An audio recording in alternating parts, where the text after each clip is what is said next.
எல்லாரும் எப்படி சித்தர் ஆக முடியுமா? இப்போ 850 கோடி மக்கள் இருக்காங்க உலகத்தில். 850 கோடி மக்களும் சித்தராக முடியுமா? ஆக முடியும். ஆனால் முடியாது. ஏன்னா அவங்க அதுக்கு வரவே மாட்டாங்க. இப்போ 2:30 மணிக்கு எழுந்திருக்காங்கன்னு வச்சுங்களேன், 2:30 மணிக்கு யார் எழுந்திரிப்பா? அடப்போயா தூங்குறத விட்டு யார் அப்படின்னு நினைப்பாங்க. ஆனால் இப்போ நான்லாம் 3 மணிக்கு எழுந்திரிக்கிறேன். 3 மணிக்கு எழுந்துச்சு 1 ஹவர் 1.5 மணி நேரம் பத்மாசனம் உட்காந்தாலே உங்களுக்கு போன பிறவியில் நீங்கள் என்ன பிறந்தீங்கிறதுக்கெல்லாம் உங்களுக்கு கண்டுபிடிக்க முடியும். அந்த அளவுக்கு அவங்க வந்து நமக்கு யோகாசன கலையை கற்றுக் கொடுத்துருக்காங்க.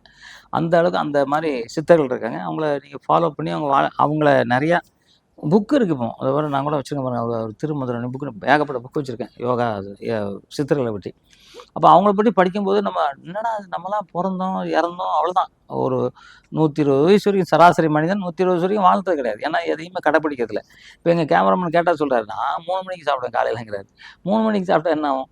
உடம்புல எந்த நரம்பும் வேலை செய்யாது. 3 மணிக்கெலாம் வந்து சில உறுப்புகள்லாம் தூங்குற டைம். காலையில் அந்த காலத்தில் என்ன பண்ணுவாங்க, சூரியன் உதயத்துக்கு முன்னாடி சாப்பிட்ருவாங்க. இப்போ காக்காக்கெல்லாம் இருக்கு. நீங்கள் காக்காலாம் சூரியன் உதயத்துக்கு முன்னாடி சாப்பிட்டு அதை போட்டு குளிச்சுட்டு போய் படுத்துரும். அவ்வளோதான். அது மாதிரி மரம் செடி கொடி எல்லாமே 6 மணிக்கு தூங்க ஆரம்பிச்சிடும். அந்த ஆந்தை மாதிரி ஒரு 2-3 மிருகம் தான் தூங்காது.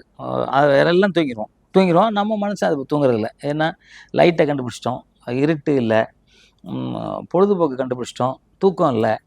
அதெல்லாம் இல்லாமல் இருக்கிறது தான் அந்த சித்தர் பெருமாள். அவங்கள ஃபாலோ பண்ணும்போது நான் வந்து போகர் ஐயா ரொம்ப ஃபாலோ பண்ணுறேன்.